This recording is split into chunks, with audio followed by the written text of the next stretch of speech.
Au cœur de chaque quartier de New York, il existe une institution qui fait partie du paysage et de la vie quotidienne des habitants. C'est même l'une des plus populaires de la ville, les pompiers. Leurs engins rutilants, toutes portes ouvertes, sont prêts à décaler. Et l'équipe de permanence n'est jamais très loin. Chaque caserne vit un peu à la manière d'une grande famille. Il est 12h30 et tout le monde met la main à la pâte. Aujourd'hui, c'est carottes et pommes de terre. Qu'est-ce que vous préparez à manger aujourd'hui? C'est lui le chef. C'est moi le responsable. Je conduis, je cuisine, je fais un peu tout en fait. Ah, il ferait une excellente épouse. Cela fait bientôt 7 ans que Brian travaille ici, à la caserne 4353 de Harlem, un des quartiers mythiques de New York. Et pourtant, Brian et ses amis sont devenus bien plus que de simples soldats du feu, attachés à l'ambiance familiale de leur caserne et au rôti de midi. Les pompiers de la plus grande ville américaine font désormais partie d'un plan de défense élaboré au plus haut niveau de l'État, l'antiterrorisme. Et désormais, à chaque alerte, ils veulent très vite savoir ce qui les attend. Il y a le feu au 3e étage d'une bâtisse. Un incendie, mais de quelle origine? Cigarette mal éteinte ou explosif, programmé pour tuer? En moins de 2 minutes, la dizaine d'hommes a enfilé sa tenue, pris son matériel. Brian a quitté ses fourneaux pour prendre le volant du fourgon premier secours. Et pas question de se tromper de route. Brian doit quitter son quartier pour intervenir en renfort dans le cœur de Manhattan. Il ouvre la voie à toute sirène hurlante, avec une seule question en tête. Que s'est-il passé au centre-ville?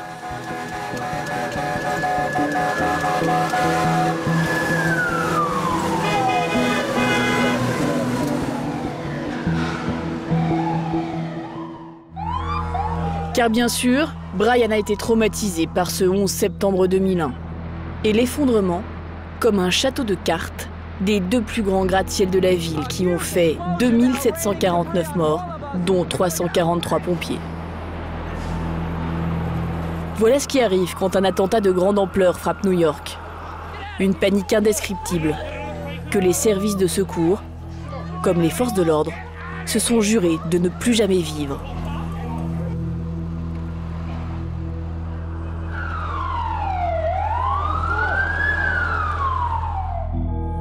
Car sur Manhattan, aujourd'hui encore, les cibles ne manquent pas. Autour de Ground Zero, toujours en reconstruction, des dizaines et des dizaines de gratte-ciel symbolisent la toute-puissance des États-Unis et fascinent autant les ennemis de l'Amérique que les admirateurs d'une des villes les plus spectaculaires du monde.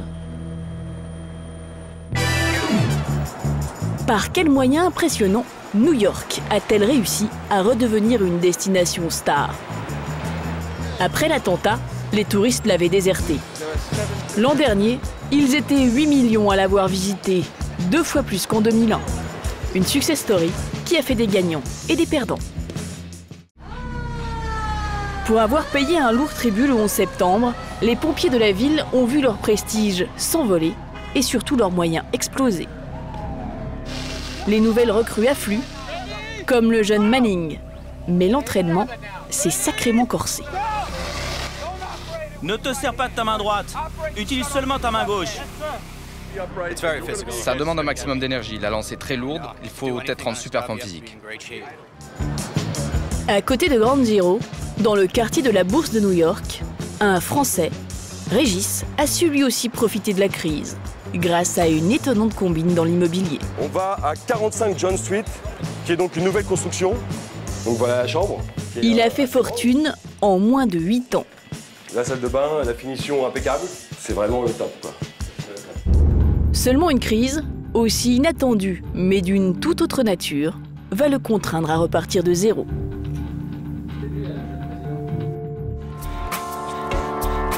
Enfin, il y a ceux à qui Ground Zero a tout pris et qui ne se remettront jamais de leurs pertes. Les époux Horning. Avec eux, vous allez pouvoir découvrir ce que New York cache strictement aux touristes. J'ai un gars là avec une caméra et 2 autres personnes à l'entrée. Qu'est-ce que je fais? On ne peut pas aller plus loin? Non, vous ne pouvez pas. Et pourtant, grâce à un stratagème, ils ont pu enquêter sur l'un des secrets les mieux gardés de New York, qui concerne les victimes du 11 septembre. Île de Randall, au nord-ouest de Manhattan. Voici l'une des institutions les plus respectées des États-Unis, la Fire Academy, l'école des pompiers de New York.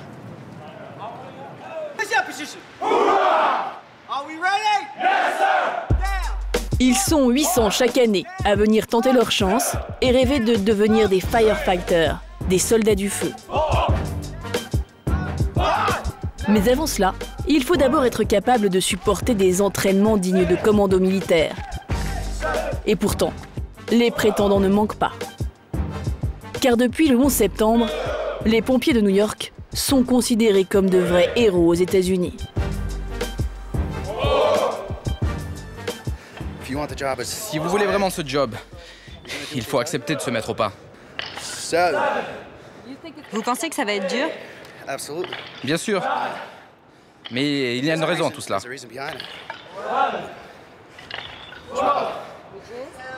C'est le plus beau métier du monde.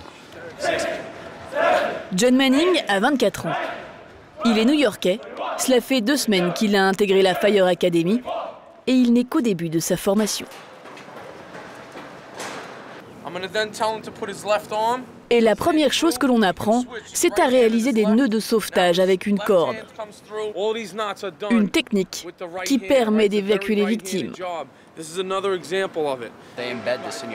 Ils veulent que tout ça nous rentre bien dans le crâne.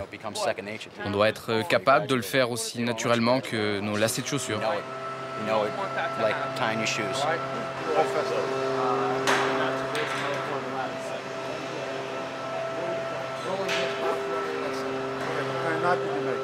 Voici mon nœud de sauvetage. Est-ce que tu crois qu'on peut évacuer quelqu'un avec ça? Non. C'est pas bon ce que t'as fait là. John n'est pas vraiment encore au point. Et il n'est pas au bout de ses peines. Il doit apprendre à travailler avec un uniforme qui, avec la menace de guerre terroriste, pèse autant que celui d'un GI en Irak. C'est pas trop dur de porter tout ça avec la chaleur? Oui, c'est dur, mais on sera toujours dans des conditions difficiles. Il faut qu'on s'y habitue. Les gars, vous avez 2 minutes pour être en tenue, boire de l'eau et vous aligner dans la cour. John doit maintenant se présenter à l'une des épreuves les plus sélectives, la lance à incendie. Ils sont nombreux à échouer à cet exercice. Ça, ce n'est pas un boulot facile. Mettez-vous bien ça dans le crâne. On ne va pas laisser n'importe qui aller sur le terrain, ce serait une insulte à tous les pompiers. C'est un exercice très dur. Ce qui attend les élèves, c'est une véritable épreuve de force. 6 à 7 barres de pression jaillissent de cet énorme tuyau. Et c'est comme s'il repoussait un poids de près de 70 kilos.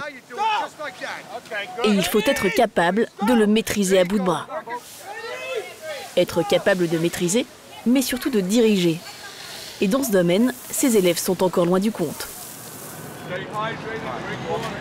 C'est au tour de John, et il n'est pas rassuré. Allez, tiens-le bien droit comme ça. Allez, tiens-le comme ça. Lui aussi a bien du mal à contenir la puissance du jet.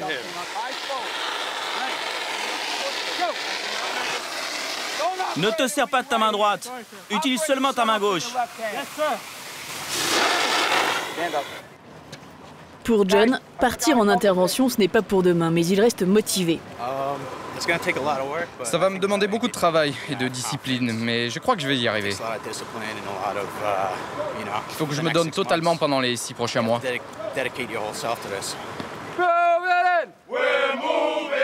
Il va devoir résister à 23 semaines d'une terrible sélection.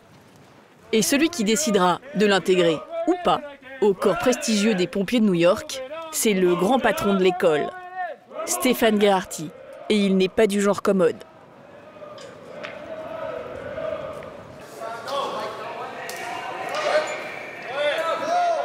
Regardez, ils sont en train de participer à une compétition. C'est l'un des exercices qui demande le plus d'habileté aux apprentis pompiers. Enfiler leur tenue, au total 30 kg de matériel, en 2 minutes maximum. Et pas une seconde de plus. Pourquoi c'est important de faire cet exercice? Tout ce qu'on fait quand on est pompier, on le fait sous la pression. On doit réagir vite, on doit être performant et enfiler sa tenue. Ça doit être un automatisme. On doit pouvoir le faire les yeux fermés. Et ça, c'est ce qu'ils sont en train de faire. Ces deux-là sont dans le bon tempo. Ils n'ont plus qu'à mettre leur masque à gaz, ajuster leur casque et enfiler leurs gants, le tout en un temps record. 1 minute 20. Wow. That was close. Depuis le 11 septembre, Stéphane Geraghty a même reconstitué un quartier entier, avec bureaux, habitations et commerces, tout ce qui est susceptible d'être touché par un attentat, en hauteur ou sous terre. Ça, c'est notre simulateur de métro. Comme ça, on se met en conditions réelles. On a un wagon et la moitié d'un wagon. Vous voyez, on s'entraîne à extraire des victimes coincées entre le métro et la plateforme. Et ici, on peut passer d'une rame de métro à l'autre. Ça existait déjà avant le 11 septembre? Non, ça a été construit il y a 3 ans. On a des unités dans toute la ville qui sont capables de gérer n'importe quelle situation d'urgence. En cas d'attaque chimique ou nucléaire, on est prêt à réagir rapidement. Ici, le 11 septembre aura donc tout changé, obligeant les autorités à investir plus de 20 millions de dollars dans cet outil ultramoderne. Stéphane Geraghty pourrait être l'un des gagnants de cette crise, s'il n'avait perdu son frère, pompier lui aussi dans le World Trade Center. Vous pouvez vous retourner? Vous voyez ce sac-là? Des pompiers sont morts parce qu'ils se sont retrouvés coincés dans un immeuble. Ils n'avaient aucun moyen de s'échapper. Alors on a décidé de les équiper de harnais et de mousquetons. Vous attachez ça à une fenêtre et vous pouvez évacuer les lieux. Descendre en rappel, quelles que soient les conditions, cela fait partie de la formation post-11 septembre. Et ce n'est qu'après cela qu'ils seront autorisés à se rendre sur le terrain. Comme Brian, souvenez-vous, ce pompier de Harlem appelé en renfort dans le centre de Manhattan.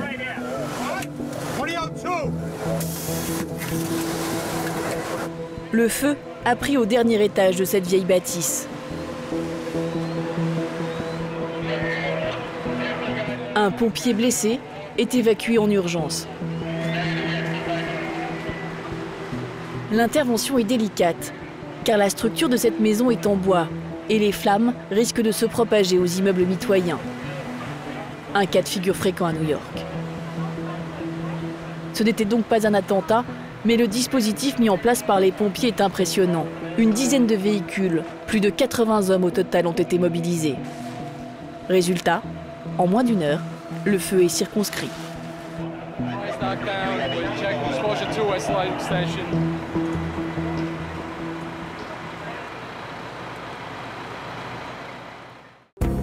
Le 11 septembre a bouleversé la donne pour tous les New-Yorkais.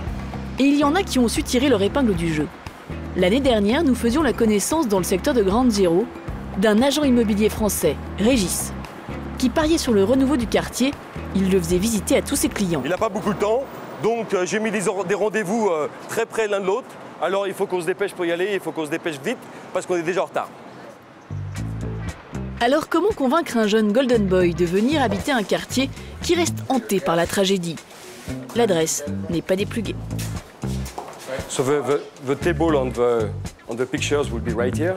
Pour gommer cet inconvénient, Régis peut aménager l'appartement au goût de son client. Mais celui-ci est très exigeant et rien à faire, le quartier ne lui plaît pas.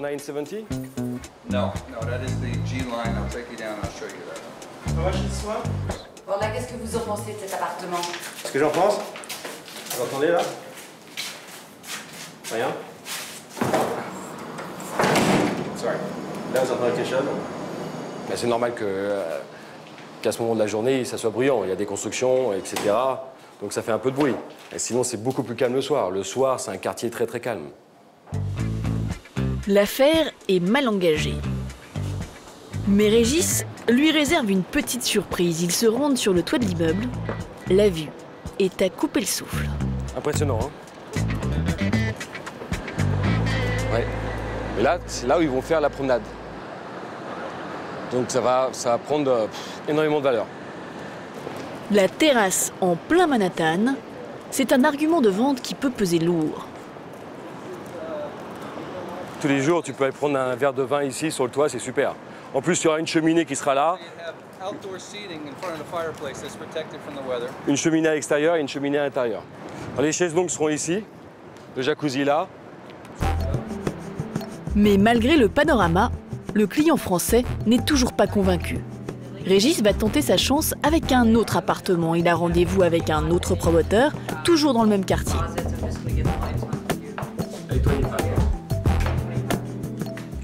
Non mais l'avantage de cet appartement, c'est que tu peux casser le mur ici et faire une vraie cuisine, une plus grande cuisine.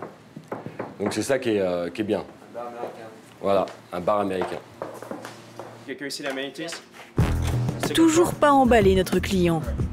Mais la visite de l'appartement ne s'arrête pas là, car en plus du toit aménagé, les immeubles new-yorkais disposent en général d'une salle de sport, d'une laverie et même d'une salle de réception. C'est pas mal. C'est sympa.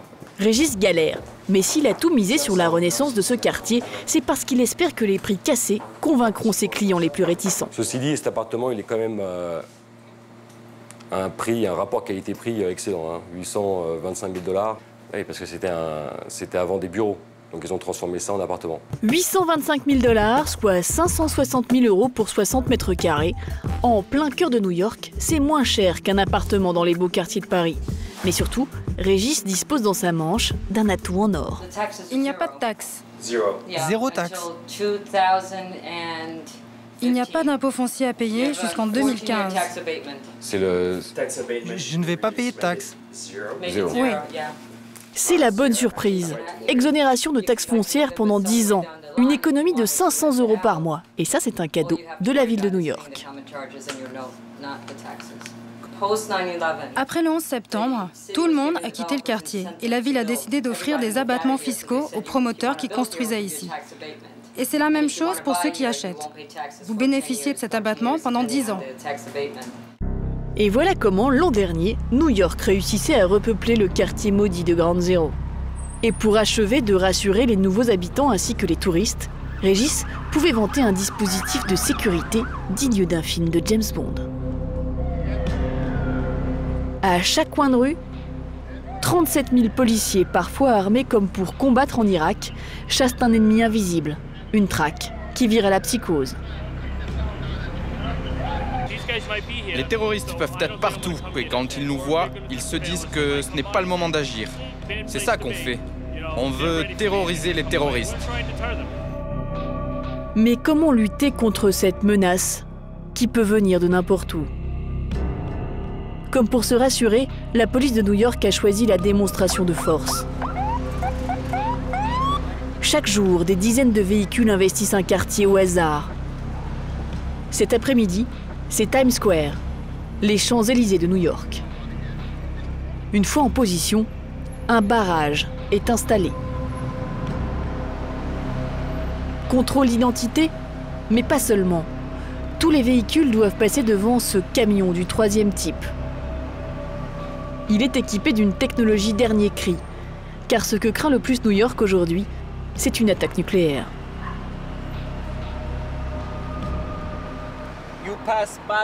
Vous passez devant mon détecteur, qui se trouve dans le caisson en argent. S'il détecte la moindre trace de radiation, une alarme va se mettre en route, là, sur mon ordinateur, pour me prévenir qu'un véhicule a une potentielle source de radiation.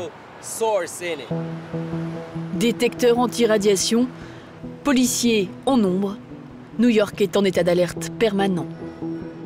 Mais le dispositif de sécurité va bien plus loin. Car où que vous soyez dans la ville, vous êtes toujours sous surveillance.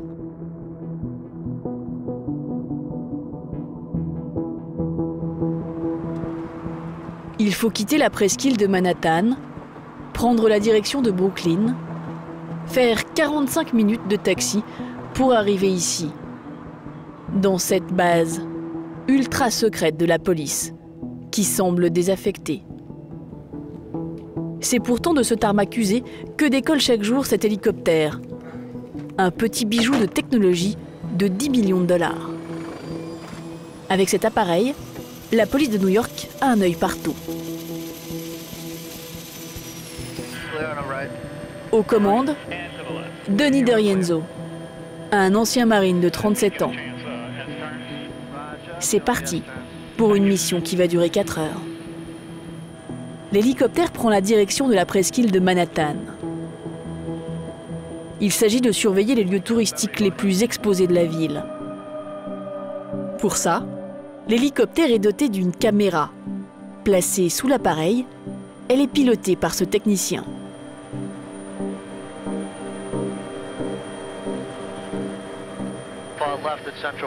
À notre gauche, c'est Central Park.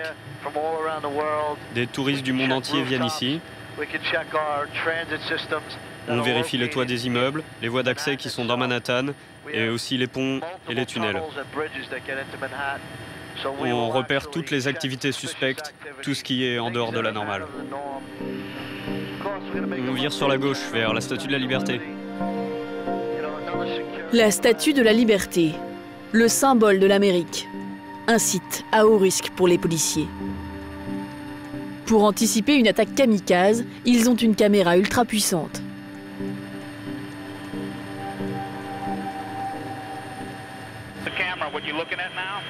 Avec cette caméra, vous pouvez passer en mode télescope. Ça permet de voir de près. On a une vision jusqu'à 4 km. On peut même observer des individus en particulier. Là, on est à 3 km. Et vous voyez ce gars là-haut. On peut en faire une description très précise. Les images sont envoyées en direct, ce qui permet aux équipes au sol d'intervenir le plus rapidement possible.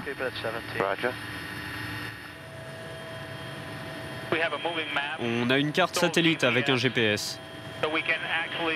On peut regarder ce qu'on veut avec la caméra et trouver l'adresse exacte. On peut dire précisément quelle rue on est en train de survoler et diriger les unités sur le terrain. Prévenir une nouvelle attaque et rassurer la population, pour la ville de New York, le coût de cette politique du tout sécuritaire est exorbitant. Plus de 140 millions d'euros chaque année. Un sacrifice financier qui a permis à la ville de retrouver tout son dynamisme et son pouvoir d'attraction.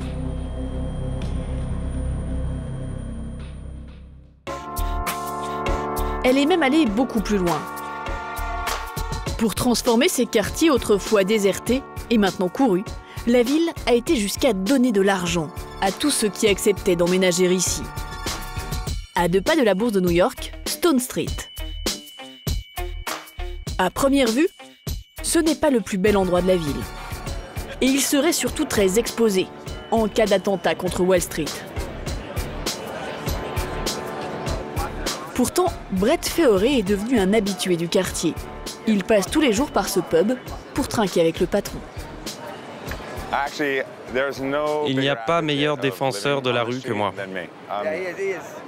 Lui, c'est vraiment Monsieur Stone Street.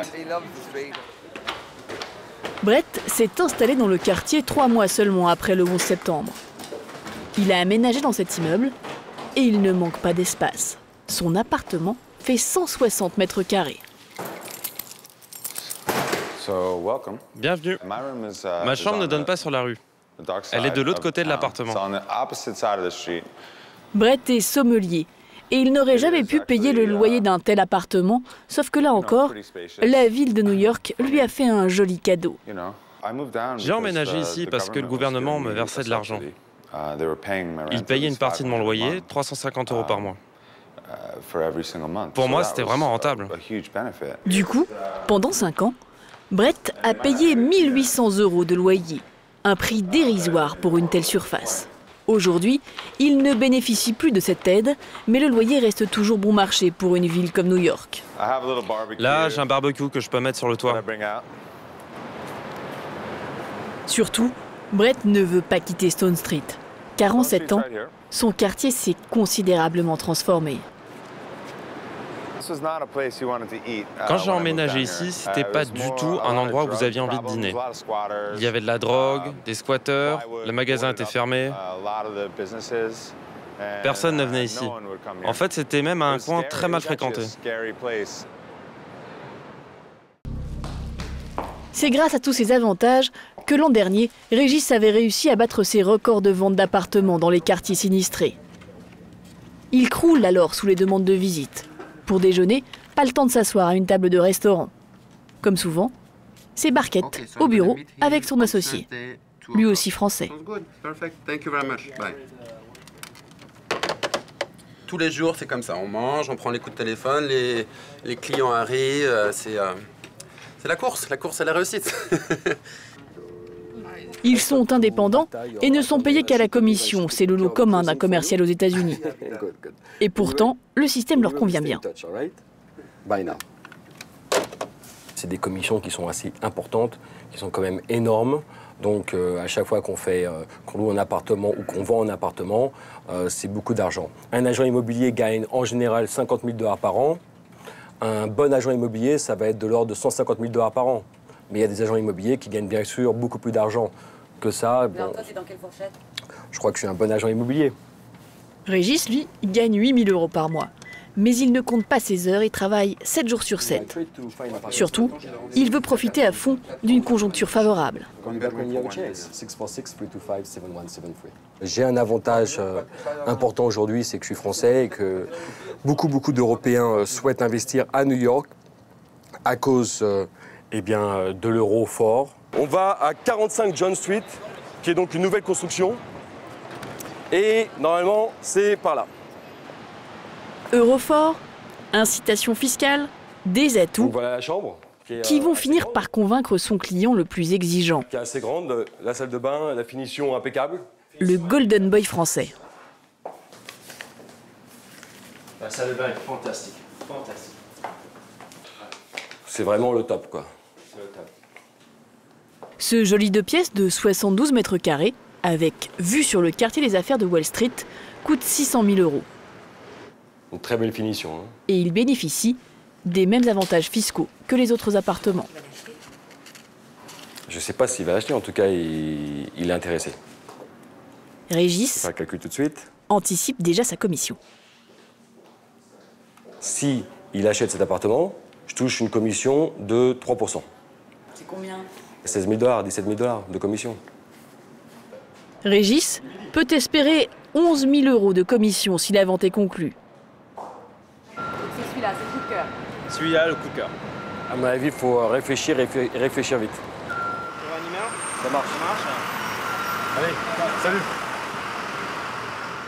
C'est finalement plutôt une bonne journée pour Régis, qu'il ne va pas manquer d'aller fêter. Car à New York, on vit aussi beaucoup la nuit. Ce soir, c'est French Tuesday, la soirée des Français, dans ce club à la mode.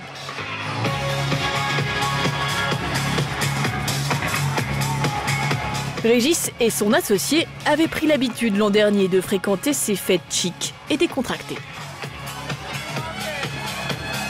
Ici, les gens se rencontrent, échangent des cartes de visite afin d'éventuellement faire des affaires.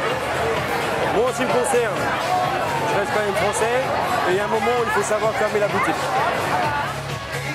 Un endroit agréable pour mélanger business et plaisir. Moi, je ne suis pas un très grand spécialiste de la drague. C'est Marco qui me donne beaucoup de conseils, il va nous montrer. Marco, il va rien vous montrer. On va regarder Régis d'abord. Si ça marche pas, peut-être que je vais essayer d'aider un petit peu Régis. What is your name? Johanna. Nice to meet you. What's your name? Régis. I'm French. No? I'm German. Oh, you're German? Pour Régis, What a great accent. c'était vraiment la belle vie. Nice to meet you guys. Régis. Nice to meet you.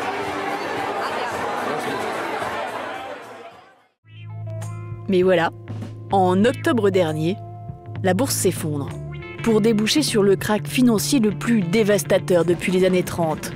L'économie américaine est asphyxié. Quand les Golden Boys ne sont pas purement et simplement virés, ils sont mis au régime sec. Et l'immobilier s'effondre à nouveau. Il y a 10 jours, nous sommes donc retournés voir Régis à New York. Ah yes, I'm not available right now. You have to give me a couple of hours, okay? And I'll see you soon. Il n'a pas perdu de son dynamisme, toujours entre 2 rendez-vous et 3 coups de fil. Dans 2 heures, oui, je ne suis pas disponible maintenant. Donc,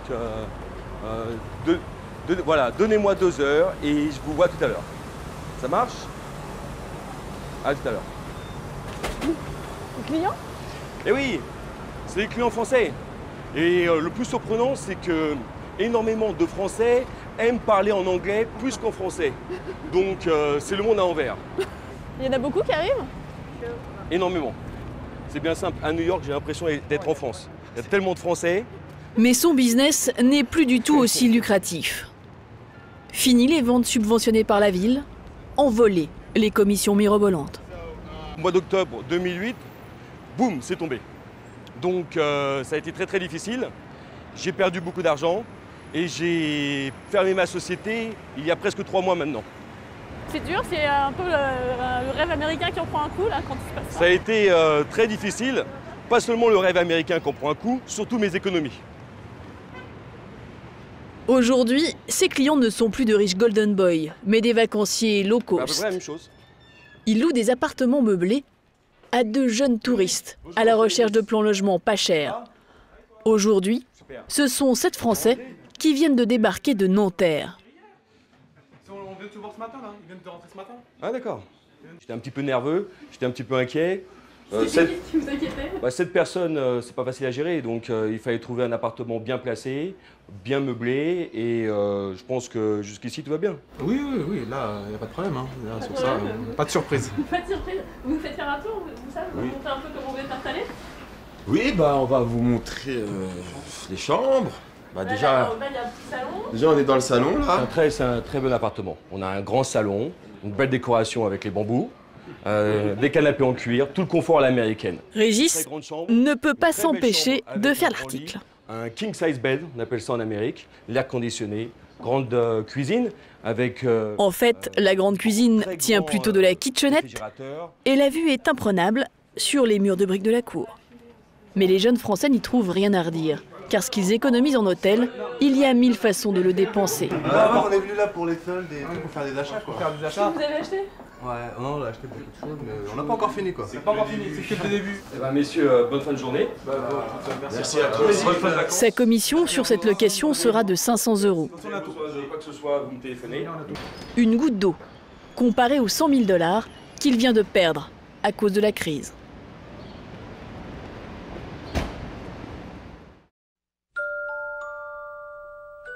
Le jour tombe sur New York et sa banlieue résidentielle.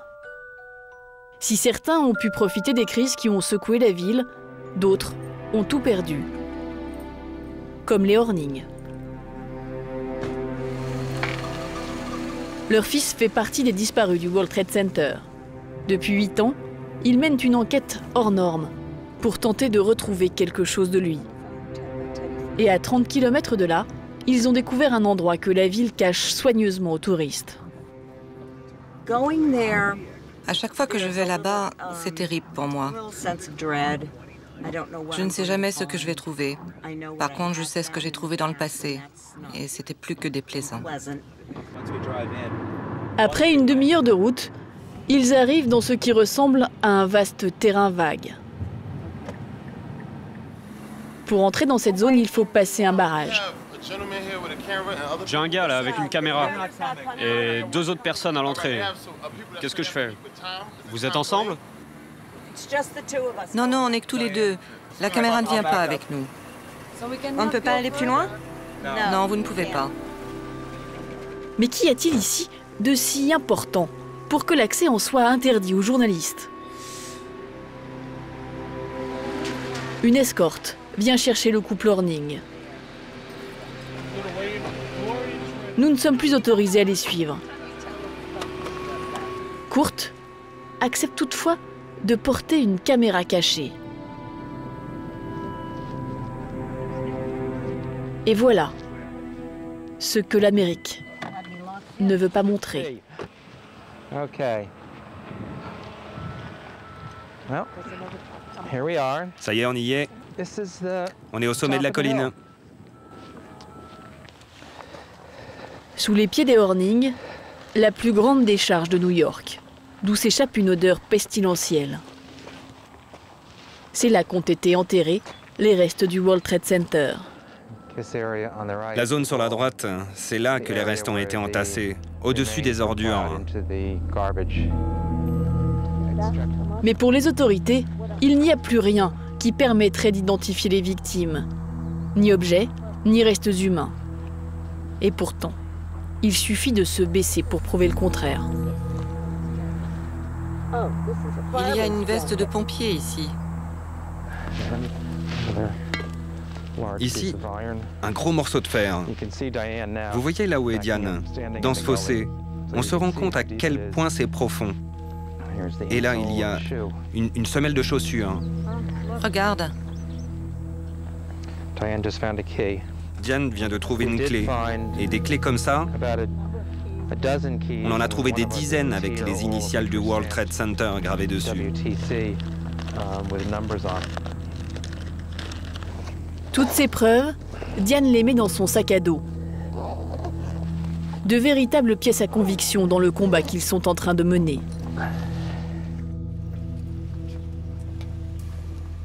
De retour chez eux, les Hornings font l'inventaire de ce qu'ils ont trouvé. Là, on a un gant. Et là, une semelle de chaussure. Ce sont des effets personnels et on pourrait y trouver de l'ADN. Ça, c'est la veste de pompier. Tout ça, ça prouve que la ville de New York n'a pas fait les recherches jusqu'au bout, comme ils le prétendent. Ça veut aussi dire qu'il y a sûrement encore des restes humains.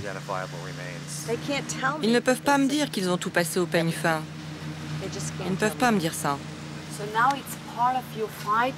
Ça fait partie de votre combat d'aller dans la décharge pour récupérer autant d'objets que vous pouvez? Oui, bien sûr. Et nous espérons qu'on nous autorisera un jour à les produire devant une cour de justice. Car les Hornings ont décidé de poursuivre la ville de New York en justice pour l'obliger à fouiller les décombres. Nous réclamons un cimetière pour les morts du 11 septembre, car il n'y en a pas. 44% des victimes n'ont pas été identifiées. Ces 44% n'ont rien. On ne traite pas les victimes du 11 septembre comme des ordures. Un combat qu'ils mènent au nom de leur fils, Matthews. C'est la dernière photo que nous avons prise de lui. C'était aux 90 ans de sa grand-mère. Il était si heureux.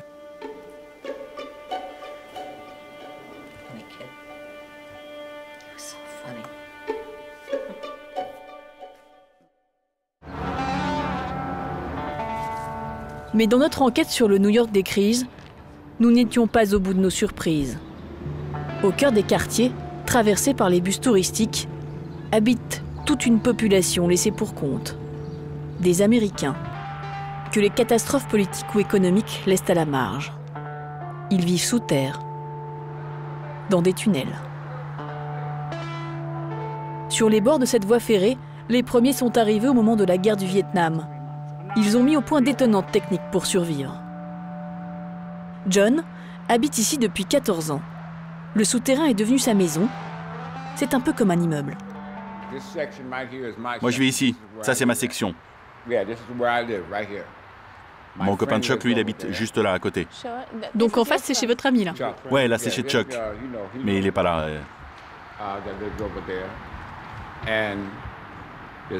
Et puis, il y a une autre personne qui vit juste à l'entrée du tunnel.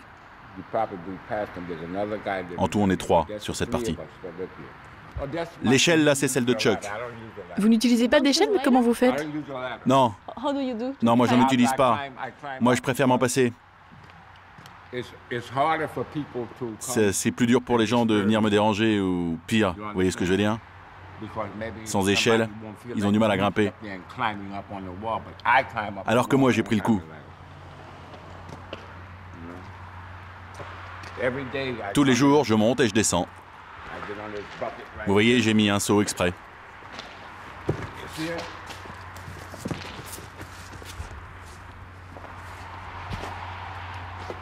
Voilà. À 66 ans,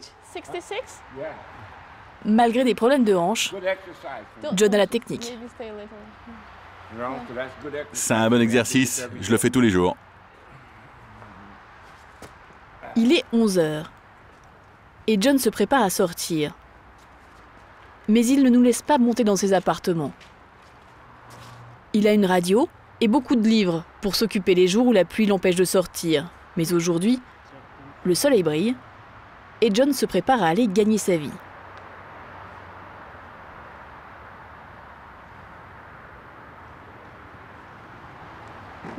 Vous avez de très belles chaussures. Vous les avez trouvées où? Poubelle! Tout ce que je possède vient de là. Chaussures, vêtements, tout.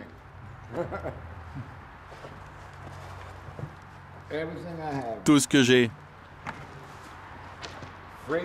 Gratuit, pas de taxes, pas d'impôts.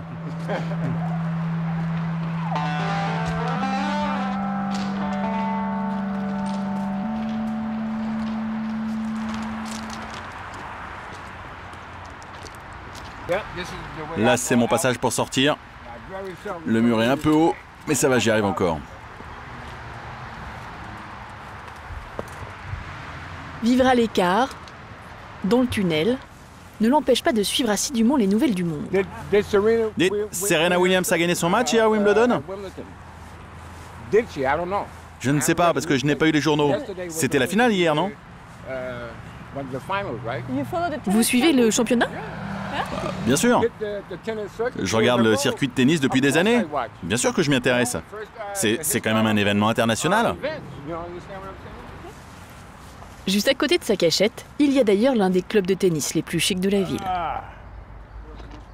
John était paysagiste. Il a même eu une entreprise. C'est la drogue, une des plaies de New York qui lui a fait tout perdre. Il ne se plaint pas, il est devenu un expert de la rue. Et d'après lui, les poubelles de New York recèlent des trésors. Dans les poubelles, j'ai trouvé de l'argent, j'ai trouvé des bijoux, j'ai même trouvé de l'or dans les poubelles. Non. Mais si, sérieusement. Vous seriez surprise de voir ce qu'on trouve. Mais c'est le soir qu'il fait sa tournée des poubelles. En début de journée, il a ses habitudes. Un sandwich au kiosque, avec les quelques dollars qu'il a gagnés la veille. Vous connaissiez ce monsieur? Oui, c'est un habitué. J'adore venir ici, ça sent tellement bon. Je vous mets de la sauce blanche? Ouais, de la sauce et puis de la rouge épicée. Et vous oubliez pas les frites, hein?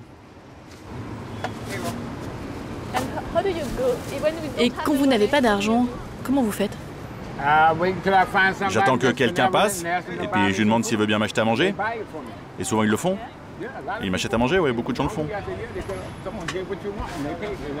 Ils payent pour moi. Là, maintenant, vous voyez là-bas? Je vais m'asseoir là-bas. C'est ma place. Et puis je vais manger là-bas. John se poste toujours devant le même supermarché. Ici, il est connu comme le loup blanc. Et il a adapté sa technique au quartier, peuplé de professeurs et d'étudiants. Tous les jours, je lis le journal, de la première à la dernière page. Je lis tout. Même ce qui ne m'intéresse pas, je le lis. Chaque lettre, chaque mot. Je lis absolument tout. Parce que quand quelqu'un me parle de quelque chose, je dis « Ah ouais, je viens de le lire dans le journal ». Et on commence à discuter. On a une vraie conversation. Et à la fin, ils me demandent ce qu'ils peuvent faire pour m'aider. Bien sûr, ils aiment bien. C'est ma méthode, moi. Et ça marche. Bien sûr que ça marche.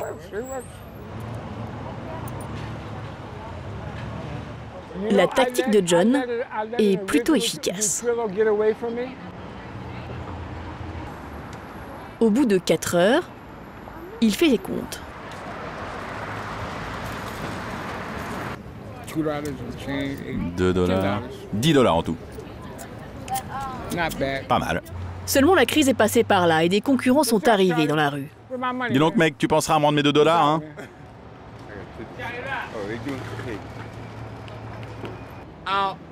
Ici, les bons comptes font les bons amis. Allez, dégage, j'ai du boulot. Le soir, entre 7 et 9, John arpente le quartier en quête de la pépite des poubelles. Chaque canette vaut 5 cents.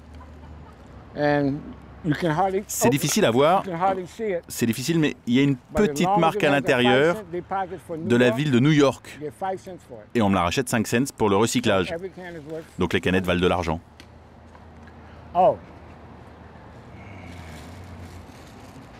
Et John a acquis un véritable savoir-faire en la matière. Ah, là, vous voyez. Là, j'en sens une. Vous arrivez à sentir à travers le plastique s'il y en a? Ouais. Alors j'ouvre le sac. C'est une sorte de science que vous avez. Je fais ça depuis longtemps déjà. John referme toujours soigneusement les sacs poubelles pour rester en bon terme avec les commerçants du quartier. Et vous devez trouver combien de canettes? En fait, je voudrais au moins me faire $5, donc il me faut 100 canettes. Sinon, ça vaut pas la peine. Et c'est facile de trouver 100 canettes? Certains jours, oui. Si personne n'est arrivé avant toi. Mais maintenant, il y a beaucoup de gens qui en font et parfois tu arrives, des gens sont passés avant toi. Il faut être le premier. Car John est loin d'être le seul sur le coup. Lui, en plus, il donne un coup de main à certains gardiens pour sortir les poubelles. Alors, il les lui met de côté. Moi, je fais pas ça.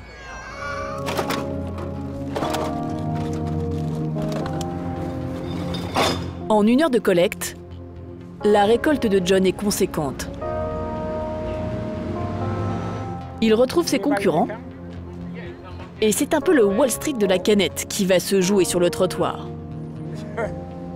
Son sac est bien rempli. Il vaut $5. Tu me le prendrais pas à $2, $2,50? Mais il vient de le revendre, moitié prix, à un autre collecteur.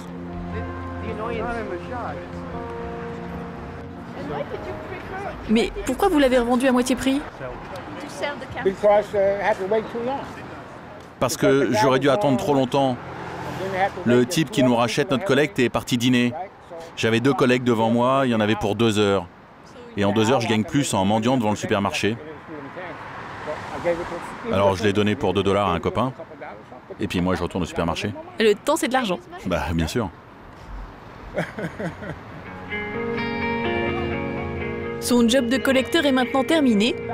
John va rester jusqu'au milieu de la nuit pour gratter quelques piécettes, en espérant que d'autres crises n'enverront pas d'autres New-Yorkais sur son bout de trottoir.